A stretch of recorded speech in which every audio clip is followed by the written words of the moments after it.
नमस्कार। सबसे पहले मैं इस ऐतिहासिक नवरात्रि पर सबको शुभकामनाएं और उज्जवल भविष्य की कामना करना चाहूंगा। अब टॉपिक पर आते हैं। जी हां, आपने टाइटल सही पढ़ा है, भारत 50 वर्ष पीछे। मेरे व्यूअर्स के मन में ये बात आ रही होगी कि आपने तो 2036 तक भारत के स्वर्णिम भविष्य की भविष्यवाणी पहले ही कर रखी है, तो फिर अब ये 50 साल पीछे वाली बात कहां से आ गई है?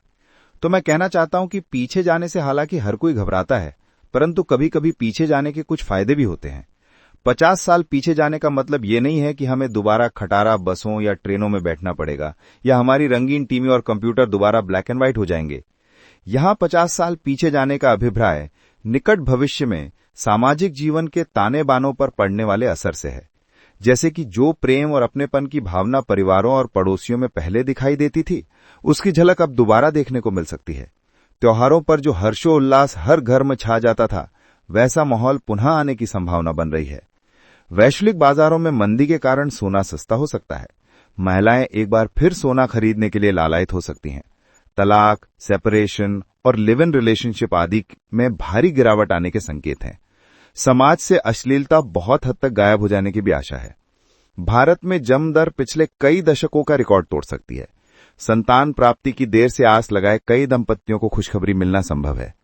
व्यवसाय का केंद्र बन चुके कोचिंग संस्थानों में अंकुश लगाया जा सकता है। ऑनलाइन क्लासेस पर यह अंकुश ज्यादा प्रभाव नहीं डालेगा। शिक्षा ऋण बहुत कम ब्याज पर उपलब्ध हों, ऐसे कदम शासन की ओर से उठाए जाने अपेक्षित हैं।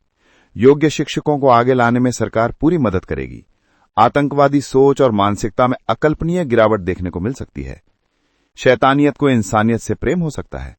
बेवजह और शत्रुता की दृष्टि से दायर किए जाने वाले मुकदमों में भारी गिरावट आने से अदालतों का बहुमूल्य समय बचाने में सहायता मिल सकती है। बिना कसूर साबित हुए सालों से जेलों में बंद विचाराधीन कैदियों को आजाद कर देने का कानून पारित हो सकता है।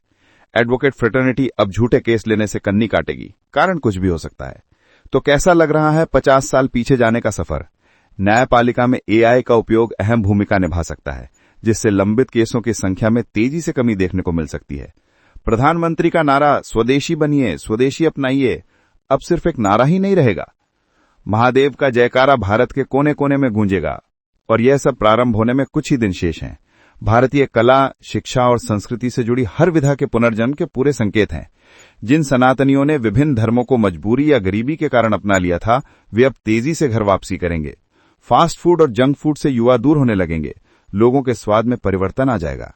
आयुर्वेद और प्राकृतिक उपचार सर चढ़कर बोलने लगेंगे, देश और विदेश दोनों जगह। गौ माता को राष्ट्रीय पशु का दर्जा मिलने की राह आसान हो जाएगी। घर घर पूजा अर्चना, हवन आदि प्रचलन में आ जाएंगे। मंदिरों में रौनक लौट आएगी। देवालयों उत्तराखंड और उत्तर पूर्वी राज्यों के कायाकल्प के संकेत हैं। यहां हर तरफ आध्यात्मिकता छा जाएगी। भारत की अर्थव्यवस्था को देखते ही देखते सोने के पंख लग जाएंगे। मेरी बातों पर विश्वास नहीं हो रहा है ना? मुझे भी नहीं हो रहा है। लगता है सब ऑटो मोड में हो रहा है, पर ज्योतिष मुझे ऐसा ही दिखा रहा है। भारत आर्टिफिशियल इंटेलिजेंस के क्षेत्र में नए नए कीर्तिमान स्थापित करेगा। भारत में स्वयं का एक विशाल इंफॉर्मेशन तंत्र विकसित होगा।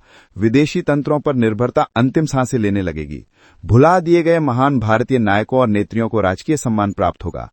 काश राजीव दीक्षित को भी इस दौरान याद कर लिया जाए। बच्चों का बचपन दोबारा लौटाने की कोशिश सरकार द्वारा की जा सकती है। छोटी उम्र में ही बच्चों को किंडरगार्टन और नर्सरी आदि में झोंक दिए जाने के चलन पर रोक लगाई जा सकती है। खाद्य पदार्थों और विशेषकर दूध से निर्मित मिठाइयों में मिलावट पर कठोर कानून अपेक्षित हैं। नालंदा और तक्षशिला जैसे विश्व प्रसिद्ध संस्थानों के पुनरुत्थान की कल्पना अब जन्म ले सकती है। रोगियों की संख्या में भारी कमी हो जाने की भी पूरी संभावना बन रही है। गंगा और अन्य नदियों के लिए समय बेहद शुभ है। क्या पता अटल जी का नदियों को जोड़ने का सपना भी अब धरातल पर आ जाए। आयुर्वेदिक चिकित्सकों को उनके समकक्ष एलोपैथिक डॉक्टरों के समान पद और प्रतिष्ठा देने का कार्य भी शायद प्रारंभ हो सकता है। बस एक बात जो मुझे चिंतित कर रही है, वो ये है कि आने वाले वर्ष में भारी वर्षा के कारण सामान्य जीवन बुरी तरह से अस्त व्यस्त हो सकता है। हालांकि ये स्थिति उन क्षेत्रों में ज्यादा प्रभाव डालेगी जहां वर्षा जल की निकासी के प्रबंध पर्याप्त नहीं है। ऐसे में सुझाव है कि ऐसी जगहों में रहने वाले नागरिक 2-3 महीने का पर्याप्त राशन, दवाएं और लकड़ी के कोयले मार्च में ही स्टोर कर लें, क्योंकि सूर्यदेव के दर्शन भी इस वर्षा ऋतु में दुर्लभ हो सकते हैं। वैश्विक परिप्रेक्ष्य में भी इसी प्रकार की बड़ी प्राकृतिक हानि बहुत ज्यादा अनिश्चितता और उथल-पुथल का माहौल बना सकती है। राजनैतिक दृष्टि से रास्ता काफी उबड़-खाबड़ दिखता है। कई देश रातों रात अपना पाला बदलते देखे जा सकते हैं। भारत में भी भारी भूस्खलन और नदी नालों की राह में भारी कटाव की आशंका है।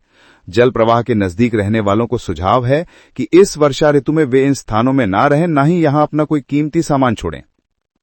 शहरवासियों को अपने घर, प्रतिष्ठान आदि की छतों को समय रहते रिपेयर और डैम प्रूफ करवा लेना चाहिए। याद रहे कि वर्षा इस बार समय से पहले ही आरंभ हो सकती है और नॉन स्टॉप बरस सकती है। अंत में यही कहना चाहूंगा कि भारी वर्षा और उससे उत्पन्न होने वाली सभी तरह की समस्याओं के अलावा कुल मिलाकर 2026 से, या यूं कहे कि अगले महीने अक्टूबर से ही भारत स्वर्णिम पथ पर सवार होता हुआ दिखाई दे सकता है। महादेव आशीर्वाद दें कि मेरी ये भविष्यवाणी सत्य सिद्ध हो। चलते चलते बता दूं कि इस वर्ष की बारिश का जल अमृत समान हो सकता है, ऐसा मेरा अनुमान है। चावल की फसल इस बार सुपर बम्पर होने की आशा है। भारतवर्ष की सीमाएं भी इसी वर्ष अक्टूबर से बढ़ने के संकेत दिखने लग सकते हैं। सनातनी तीर्थ कैलाश, मानसरोवर, कैलाश पर्वत और नेपाल पर भी कोई खुशखबरी निकट भविष्य में सुनने को मिल सकती है। इस बार वीडियो थोड़ा बड़ा हो गया, पर कुछ भी एडिट करने लायक नहीं था। इस अभूतपूर्व वीडियो को अंत तक देखने के लिए हृदय से आभार। हर हर महादेव। जयकारा।